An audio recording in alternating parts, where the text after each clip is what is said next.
I'm really delighted to be back in Krakow. And congratulations on your 15-year anniversary. That's really amazing. I think I was here the first time in 2011, I think it was the first time. So near the beginning. But yeah, absolutely delighted. So we're going to talk about thread-safe programming, and we're going to explore the Java.util concurrent classes in a fair amount of detail. Now, one thing that I found out yesterday at the speakers' dinner is that you guys really like to ask great questions. Yeah? So let's start with that. Do we have any questions? So here's your chance to ask some questions, and what I will do is I'll pick the 3 best questions, and I will answer them, one at the beginning, one in the middle, and one at the end.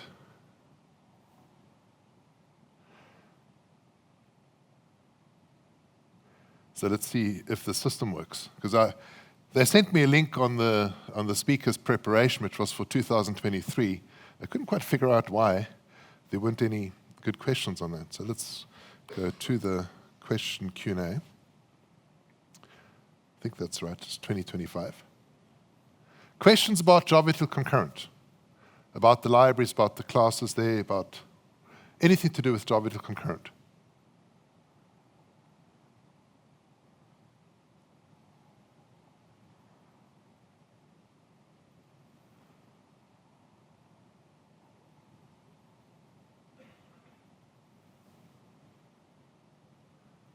You see, at the end, I might be rushing to get to the next session. Okay, whoa, this. So this is very Java-specific. But some of the principles might work for other languages as well. Reactive programming will die, right? Any other questions?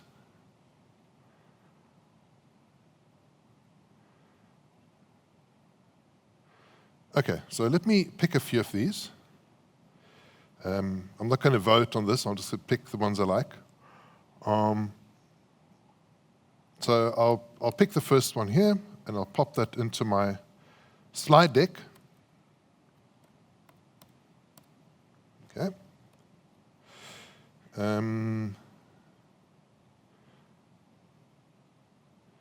Then,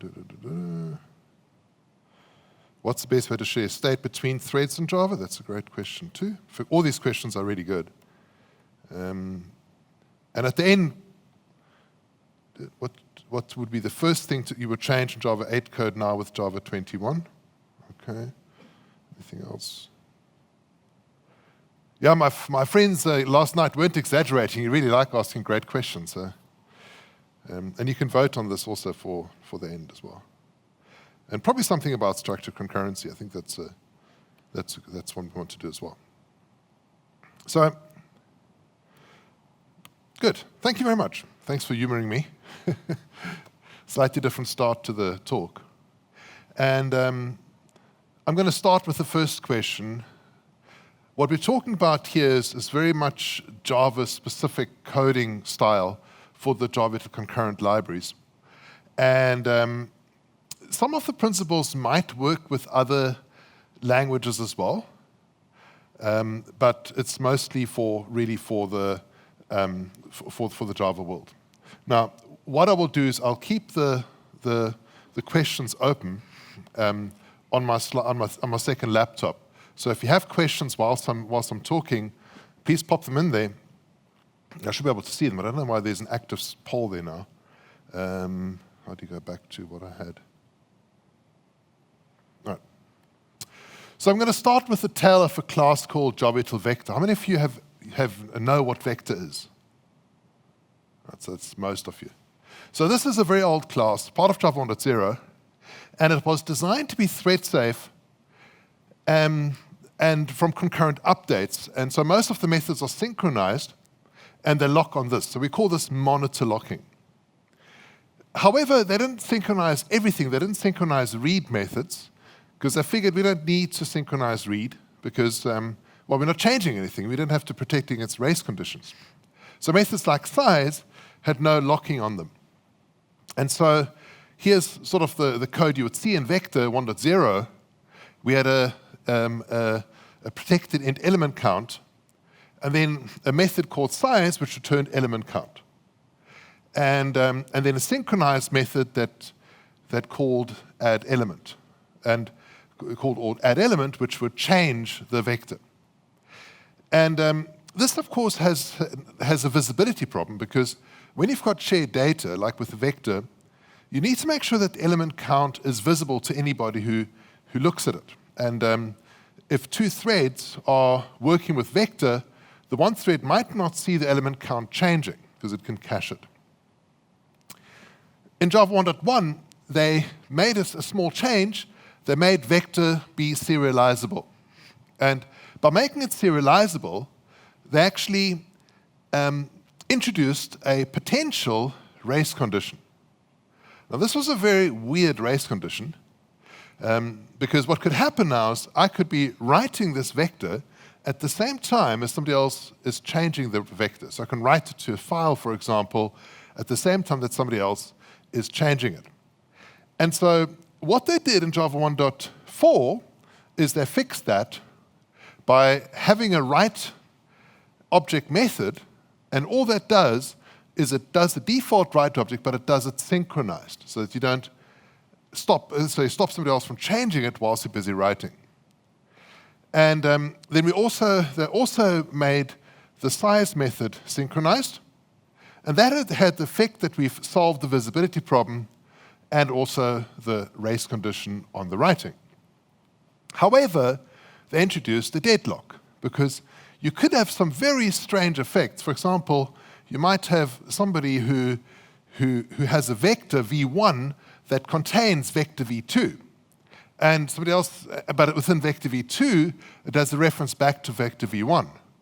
And if you then have two threads, each writing v1 and v2 at the same time, then they're first going to get the one lock for v1 and the v2. The other one would first get the lock for v2 and then v1, and that would cause a deadlock.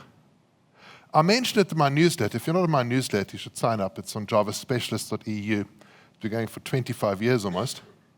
And in there, I mentioned it, but it was to me like a hypothetical. Like, you could do this.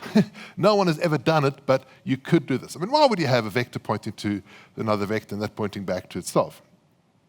But somebody pointed out that the code for IBM at the time did include code specifically for that use case, where you've got these referencing vectors.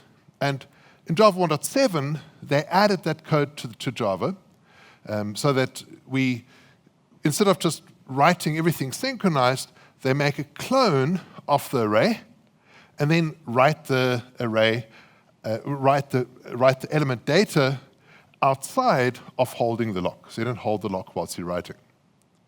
And great, so we solved that particular deadlock. There was still one other deadlock which was in there, and the other deadlock was that if you have a potential deadlock, not real deadlock, potential, if you've got two vectors, v1 and v2, and you say with two threads, v1 equals v2 and v2 equals v1, that can also cause a deadlock. All right, and so in Java 8, they added a new method called forEach, synchronized. And forEach, because it's synchronized and it calls the accept method whilst holding the lock, can again very easily cause a deadlock. There are lots and lots of potential deadlocks. Maybe in your code, you'll get this if you have some very strange code. So the thread safety is quite subtle, and obviously they've got unit tests for these things. They've got unit tests for vector to make sure it works, that it's working according to the design, but they didn't pick up these problems. It's really hard to find the concurrency bugs because you need to know exactly what to look for. All right, so we're going to look at java.util.concurrent a little bit more detail.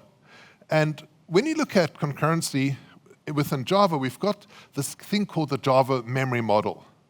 The Java memory model is really a rule book as to how we should be communicating between multiple threads. So how shared memory is managed between threads. That's basically what the Java memory is all about.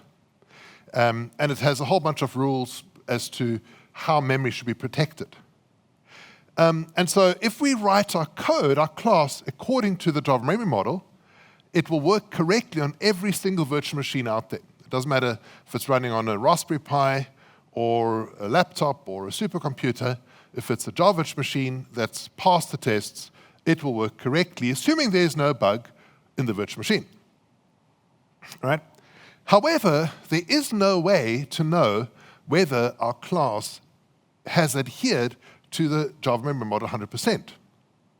We can try and run it and see whether it works, but, well, yeah, it isn't necessarily going to translate to working everywhere.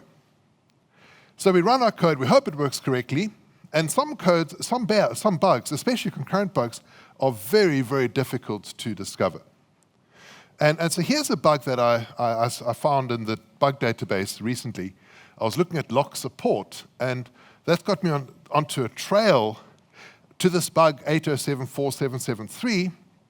And what could happen is, in very rare circumstances, if you use lock support in your code, it could have a very strange bug where loading lock support, if it wasn't loaded yet, would consume the unpark notification signal, and a thread could then get stuck and never wake up. And so they had a very strange workaround after much to and fro, where they add these static code blocks into code where they said, ensure loaded equals lock support.class. And if you look through the JDK, there are a bunch of places, about 10 or 12 different places, where you find this code. A static code block and class ensure loaded equals lock support.class. And they found this at Google, and the test actually ran for a whole week of CPU time of stopping and starting the JVM until eventually they managed to reproduce this bug, where sometimes a thread simply wouldn't unpark, which should be unparked. So it's a lost unpark. And I noticed that this was consistent throughout the JDK, anywhere where they use lock support, that the static code block, except for the exchanger class, which I've never used, so maybe they just forgot that one. But it also wasn't in the newer classes that were added in Java 21 for virtual threads. So the interesting part there is that I'm not sure whether it's needed or not. And the experts who logged the bug, they're also not 100% sure, like, do we need this or don't we need this? And so it becomes a case where some bugs are so hard to reproduce that you actually don't know whether they can happen or not. Yeah, so it's a problem. Now, what Brian Goetz wrote about in his book, Java Concurrency in Practice, is that if you're going to write a state-dependent class, which is any type of synchronizer class, instead of writing it yourself, it's better to take an existing library class that others, well, that have been written by the JDK authors, and which have a certain we can have a certain confidence that this class is used is correct, right? And so I've always known about this idea that don't write your own, use what's there. However, I thought what we probably should be doing is to look at these classes in great detail, because that way, first of all, we understand what is available, how does it work, and we also learn how to write robust thread-safe classes like those. Now, we all want to use code which is reliable, but we also all make mistakes. That's normal. And in German we say, Vertrauen ist gut, Kontrolle ist besser. It's good to trust, but it's even better to check up that it's correct. This is this whole test-driven development that we use, unit testing. But unit testing is really hard with concurrency because some of these bugs are so elusive. I just mentioned one of the bugs. So that's why I say it's better to use well-known synchronizers. And the more well-known, the more well-used the class, the better chance you've got that the bugs have been found and solved. So for example, if I need a concurrent map, I would rather take concurrent hash map because it's more used than concurrent skip list map. If I need a thread-safe blocking queue or something, I'd rather take the link blocking queue than the link blocking deck because it's more used. Anybody can report bugs, and I've reported a few. And for example, I reported one on link transfer queue. I reported one on concurrent skip list map and skip list set quite recently, and then ArrayBlockingQueue. And last couple of months, I reported 5 bugs on linked blocking deck. Now, they should be fixed in the next month or so, or in the main line. They're not serious bugs. None of these are really serious bugs, but they are bugs. But all of these classes are classes that are not used that much within the JDK or anywhere else. So the more you use a class, the better your confidence is. And if you look in the JDK, I just had a look at how much classes are being used. Concurrent hash map is used a lot, all over the place, hundreds of times. And I've never found a bug in concurrent hash maps so far. And then the other ones like CopyOnWriteArrayList, concurrent linked queue, concurrent linked deck, future task link blocking queue, also are used quite a few places, dozens of places. I've not found bugs there either. I've only found bugs below those. So we want to use the most common thread-safe classes rather than the least common ones. Oh, this is a little gift for you if you'd like to get a free data structures course, and I need to take a picture of you. So we'll get a picture of this amazing room. So this is a gift that expires tomorrow at 6 p.m. If you get it before that, then you'll keep it forever. But if you get it after that, after tomorrow 6, then it won't be available, so it won't work. And if that QR code didn't work for you, there's also tinyurl.com/GeeCON-25. And if that redirect link doesn't work, there's the full link underneath there. Basically, GeeCON-25 is the coupon code. All right, let's move on. So I just want to quickly look at some of the questions here whilst we are going through here. So Conrad asks, how do you learn the Java memory model when you're a junior programmer?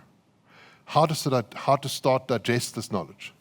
So the memory model is really hard to read. It sounds quite theoretical and quite difficult to get your head around. So what I'll do today is I'll show you some examples, especially with the link blocking queue, that will explain a few things about it. So in a lot of cases, what you'll do is you'll learn it through examples by looking at how the code is written. Yeah, what else? Right, so let's continue. So I want to look at a class called Stripe64. Now, Stripe64 is a way that we can share state with having less contention. And the idea is something called lock striping. So instead of having one lock per thread, all threads sharing one lock, we basically spread it across an array and reduce the number of sharing. So what we'll do is we'll do a quick demo of that. So I'm going to, over here, I'm going to make an int stream, and from 0 up to 100 million, and I'm going to, in parallel,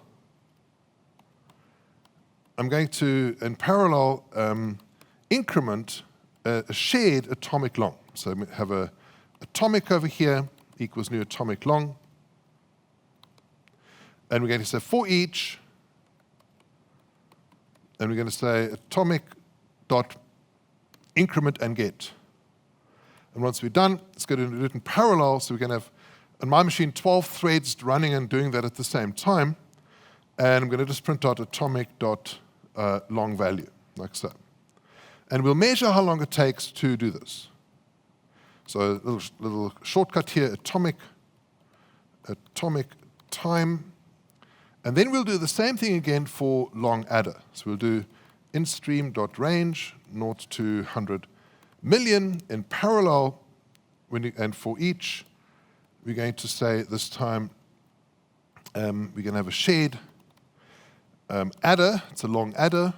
We're going to say adder.increment. And again, afterwards, we're going to print out adder.longValue. And we'll measure that as well. That's our adder time.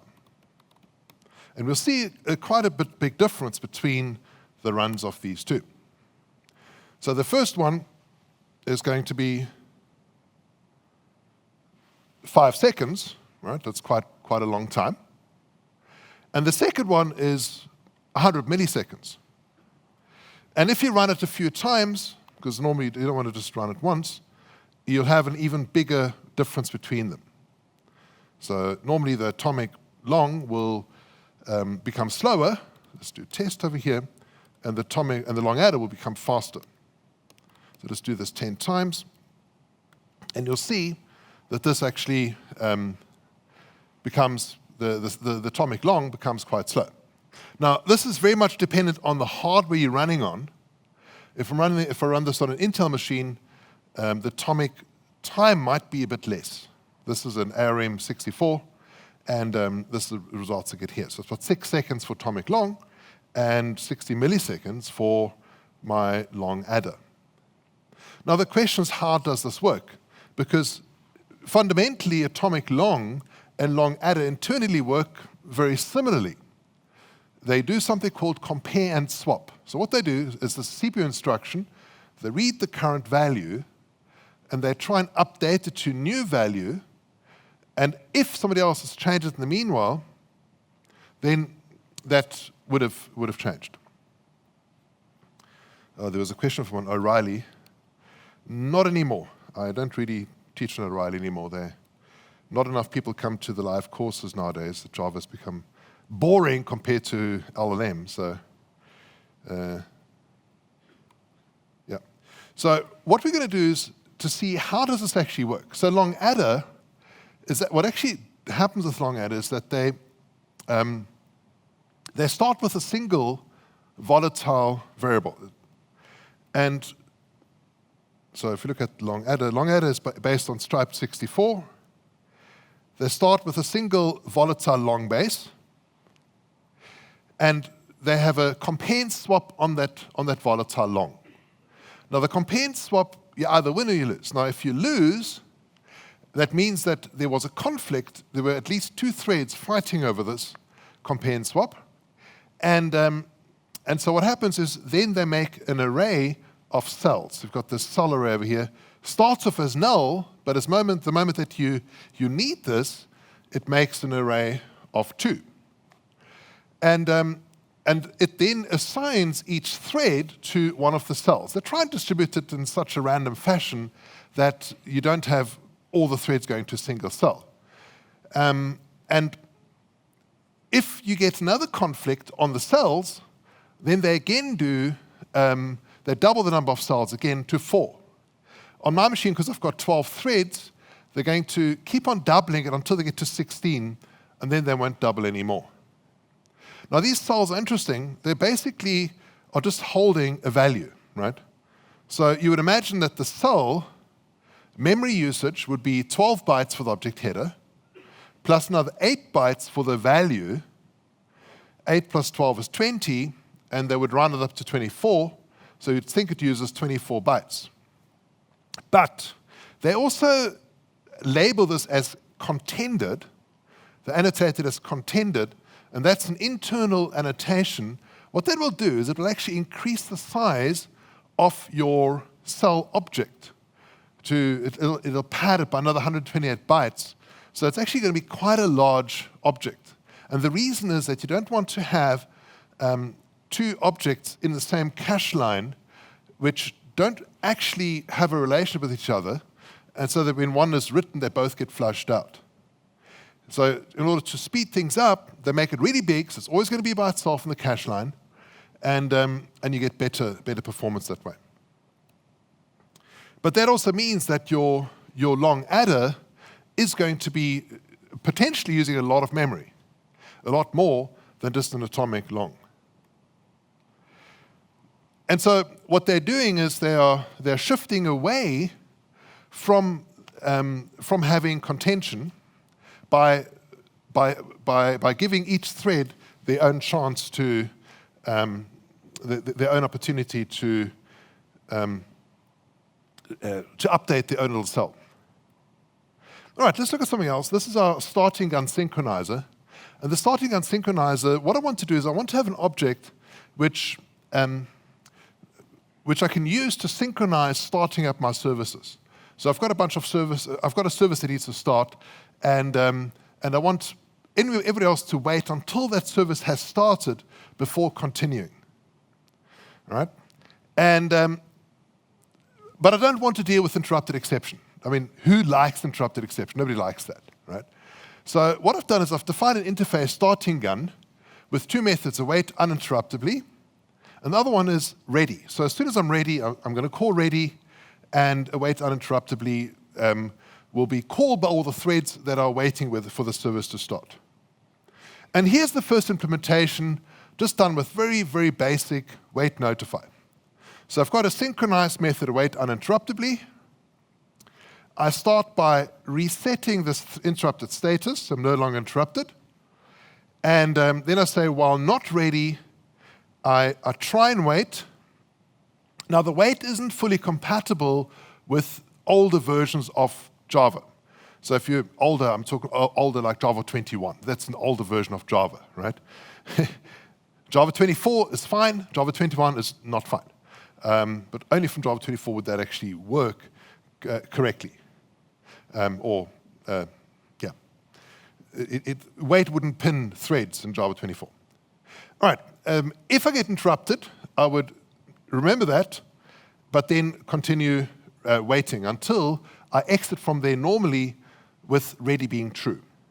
And once I exit from there, if I was interrupted, then I'm going to re-interrupt my current thread, re-interrupt myself, and exit, so I don't lose the interrupted status. And the ready method is very simple. I simply say ready equals true, and then I'm going to call notify all to notify all the threads which might be waiting that the state has not changed. All right. So here's another way I could do it. I could say, well, there's something which is similar to what I want to do called the countdown latch. And what I actually want to do is have a countdown latch of 1, and then have everybody use that. Now, this way I don't have to worry about wait notify anymore. I can simply make my latch. I can call latch.await.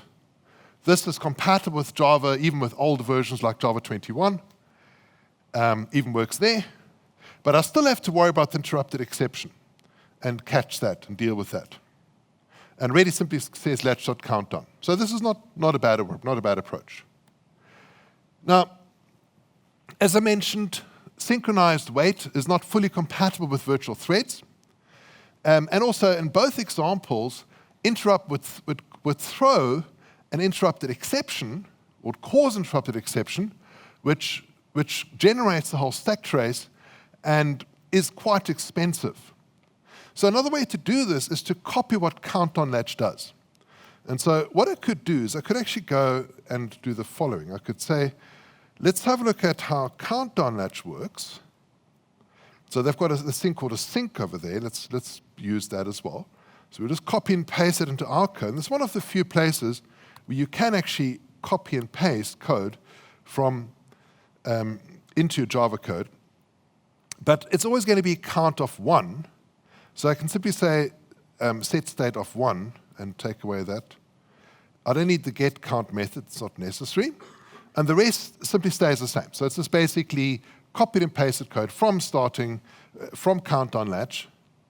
And then await interruptibly is going to be very similar to the count on latch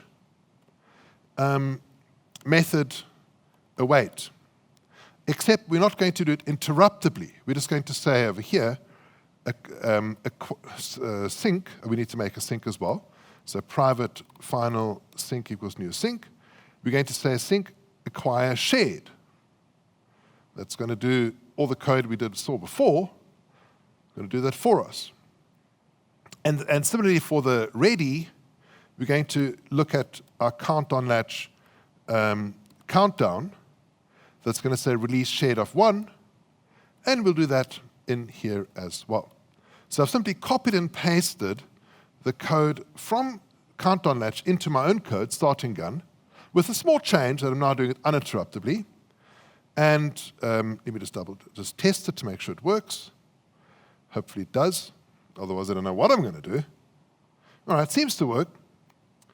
And I've now basically done exactly what they did in count on latch, but in a way that it's only one item, and I'm managing it to be unshared, so uninterruptible.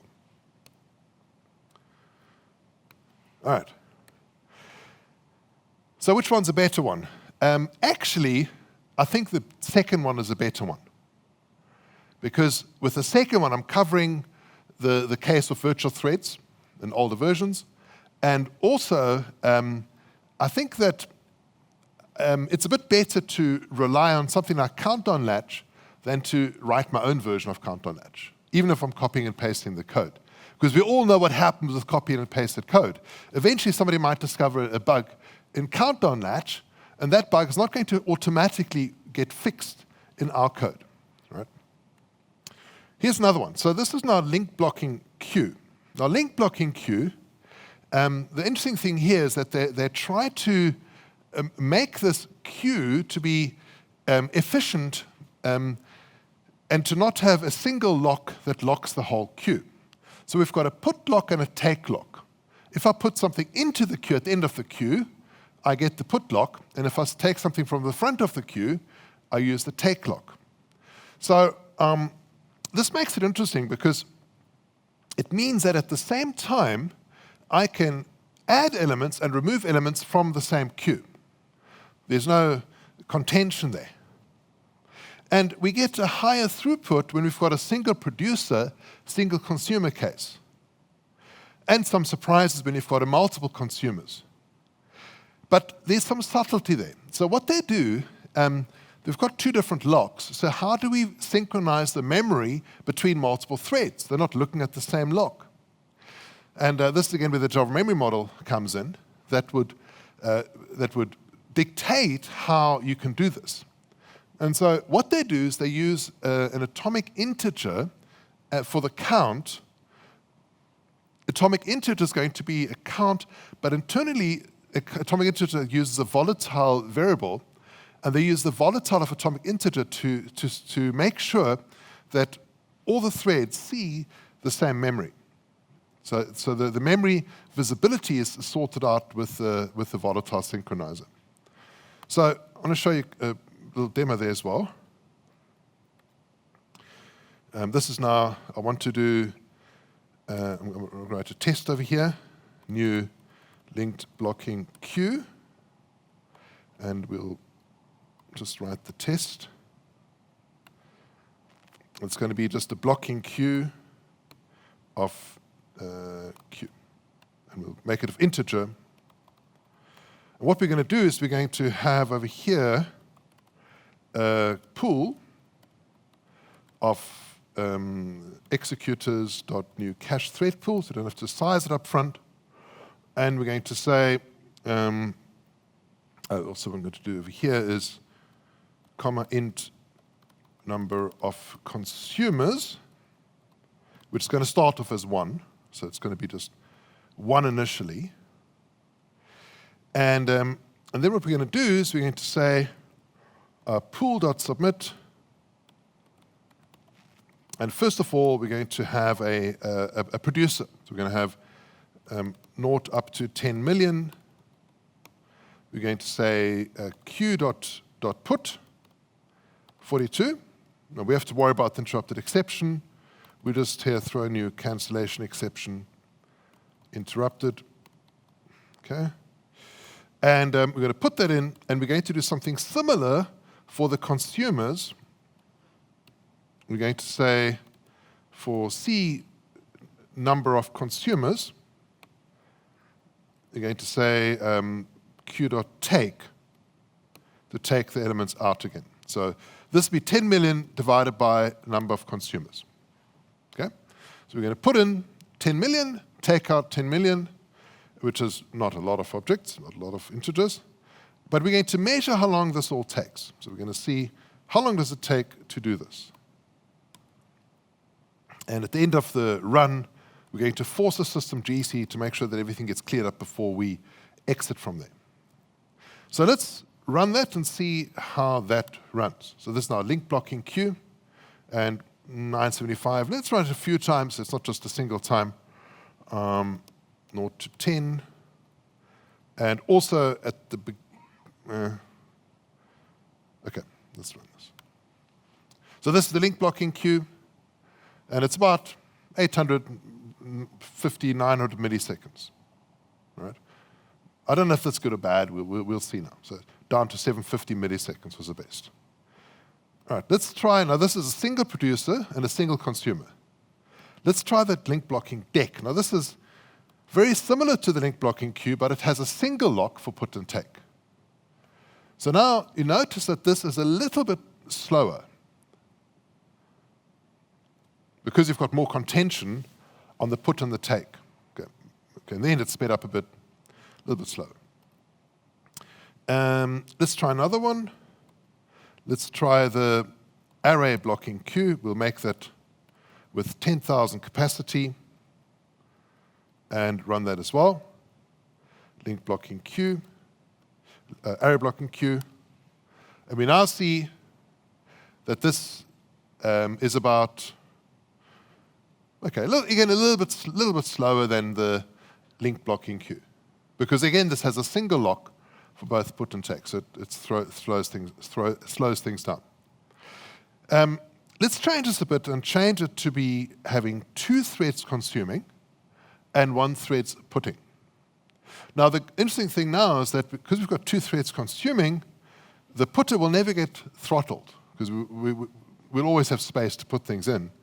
And we actually are going to have a fairly good performance. Okay? If we try the same thing with the link blocking deck, having 2 consumers and 1 producer, again, performance is decent. Because again, the queue is always going to be basically empty. As soon as a producer puts something on, one of the 2 consumers will yank it off and move on. The link blocking queue is a bit different. So here, we can see it's actually gotten slower rather than faster. Now, the link blocking queue is actually used by the fixed thread pool. So if you say executors.new fixed thread pool, it's going to use a link blocking queue as the underlying data structure. And this is why what can happen is if you have a fixed thread pool of size 1, and you give it lots of very short jobs to do, that might be faster than a fixed thread pool of size 2. And the reason is that you've got no contention on the put, but you've got contention on the take. Because you've got 2 threads in the fixed thread pool taking the jobs off the queue, and only 1 thread putting jobs onto the queue. And so the queue gets longer and longer, and you start getting memory issues as the queue increases in size. So you get some very interesting surprises with it. Some other examples. there's a weakly consistent iterate idea. And this is with all the concurrent collections, they all have weakly consistent iterators. One thing which is interesting about Java is that if I take a plain iterator, I never know what its characteristics are. I don't know whether it's it's weakly consistent, whether it's a snapshot iterator. I've got no idea. I just have to use it and see what happens, right? But with split iterators, you can actually know if it's a concurrent split iterator, then it's also going to be weakly consistent. So ArrayBlockingQueue is interesting because it's basically a fixed size array, and if you add elements onto it and take them off, it's a circular array structure, so it's going to loop around back to the beginning and overwrite what was there at the beginning. And so if you look at this, for example, I make an ArrayBlockingQueue of size 10. I then add a whole bunch of elements onto it. I make the iterator. I look at the first 3 elements, and then I add some more elements. Now, if I tried this with an array list, I would get a concurrent modification exception.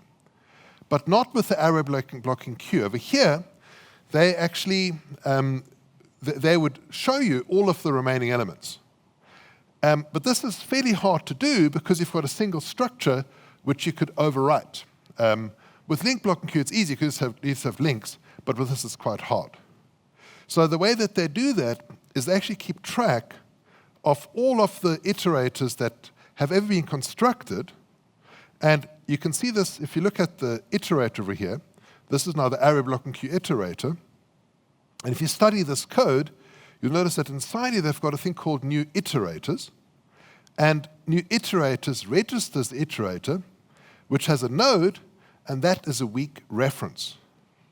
Now, normally we don't iterate over queues, right? But if you have a lot of iterations, this can actually really slow you down, because weak references can be quite expensive to manage in your system.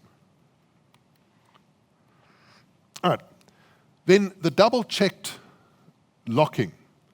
So there's a class called CopyOnWriteArrayList, and the idea with this is that whenever you change it, it makes a copy of the underlying array. And so it's, as the name would suggest, CopyOnWriteArrayList. And so if you look inside the class,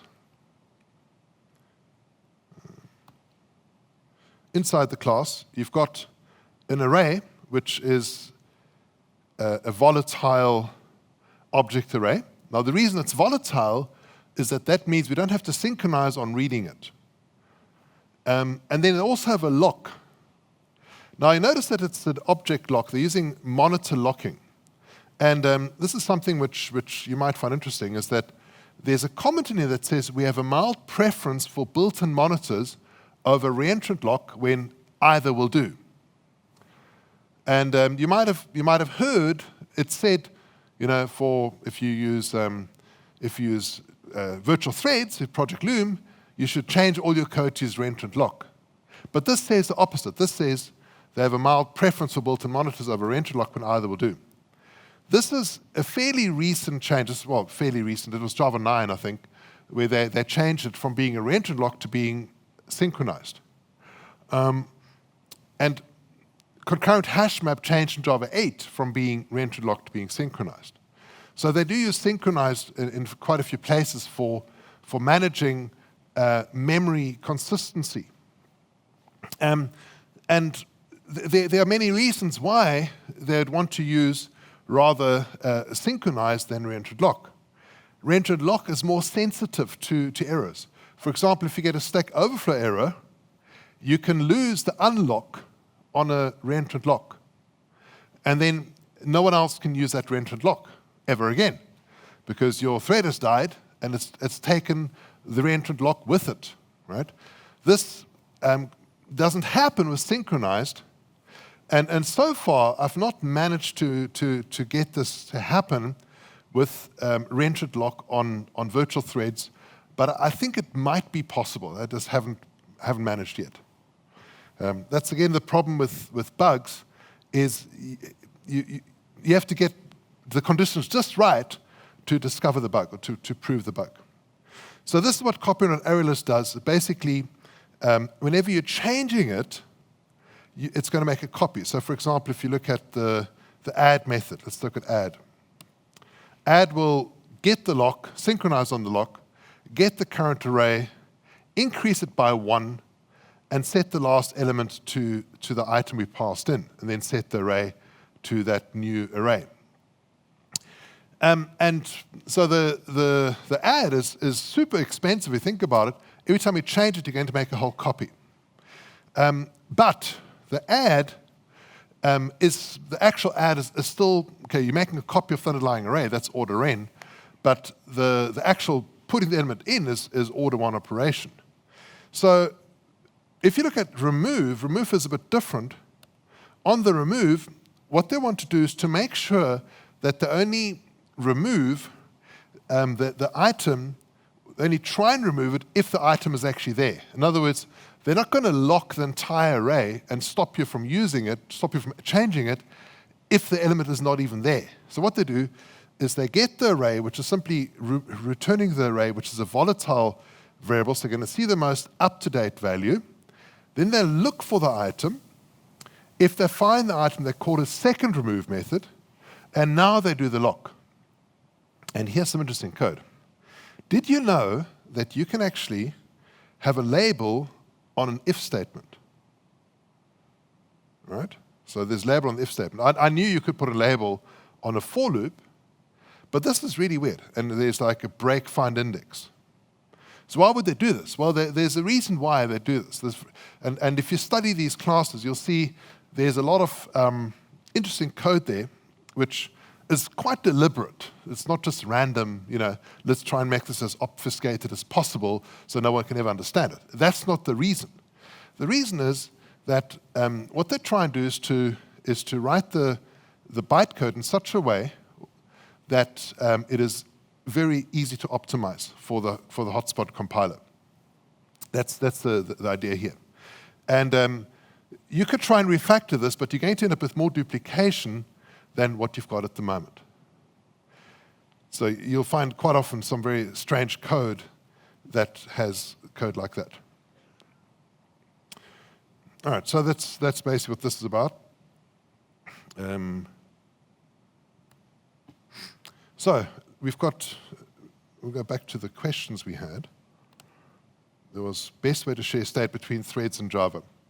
Well, the best way is to not share state. Right? If you can avoid sharing state, that's best. Maybe with concurrent queues, concurrent linked queue, you can share state if you put it on the queue and somebody takes it off when they're ready for it. It all depends on your main, like what your criteria are for that. Would the thread have to wait until the data is available? In which case, you can take a blocking queue. And then the other questions about structured concurrency. I love structured concurrency. Unfortunately, it's not the most stable at the moment. They still are changing it. It's not fully set yet. But it's great because it allows you to create fairly complex concurrent workflows. And the alternative, writing it alternatively, is a lot more complex. I've tried that.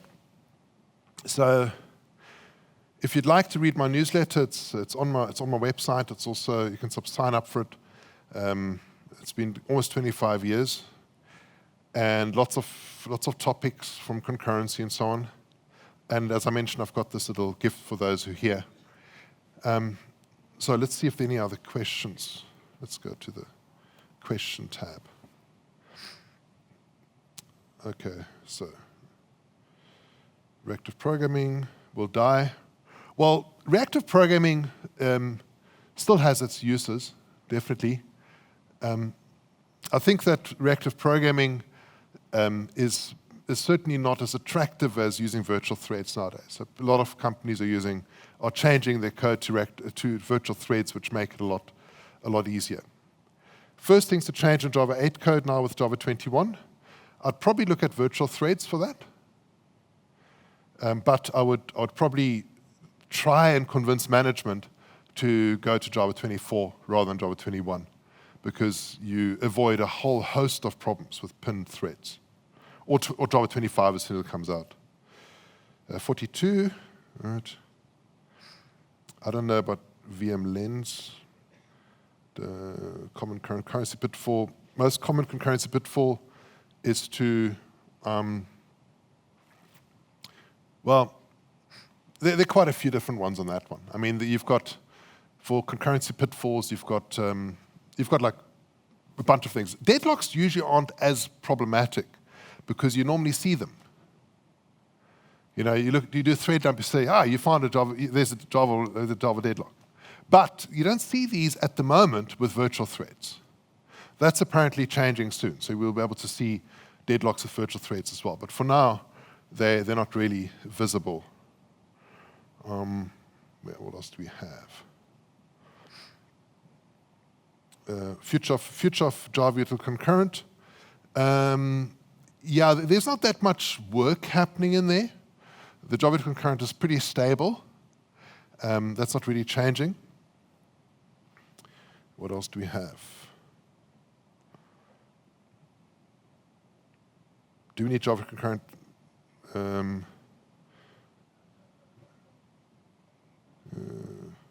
Quantum programming. How do I go about finding these bugs? Yeah, that's a great question actually. So the way I found the bugs is I studied the LinkedBlockingQueue in an excruciating amount of detail. And then after looking at LinkedBlockingQueue, I looked at LinkedBlockingDeck, and I noticed what was missing. So there are a whole bunch of things missing in LinkedBlockingDeck that were in LinkedBlockingQueue. And for example, the thing I mentioned with the vector having a deadlock possibly in for each, LinkedBlockingQueue does not have that. So if you do for each on LinkedBlockingQueue, they're actually going to batch your items into an array and then do for each on the array without holding the lock. So by studying what is not there, you see what's there. The other thing is, you know, most of the time, if you see a bug, it's easy to simply restart and you know, the problem goes away, right? And try not to do that. Try not to just restart and see if the problem goes away. Because, for example, the one bug I discovered on LinkedBlockingDeck was that put and take no longer throw interrupted exception unless you actually wait. Whereas LinkedBlockingQueue does actually throw exceptions even if you don't actually wait. And in fact, all of the queues throw exceptions even if you don't actually wait. And that I noticed by writing some code, and I just noticed that it wasn't returning as quickly as I expected it to. And then you just need to be persistent and dig into it. Try and find out what the problem is. Can I share the coupon with my company? Yes, you can. You're welcome to do that. And your friends as well if you want to. All right, I think we're done. So really great questions. Thank you very, very much for joining. And I'm going to be here tomorrow morning as well. I've got to get back to Crete, the island of Crete tomorrow, where the weather is a bit better than here. So thanks very much and see you. Enjoy the rest of the conference.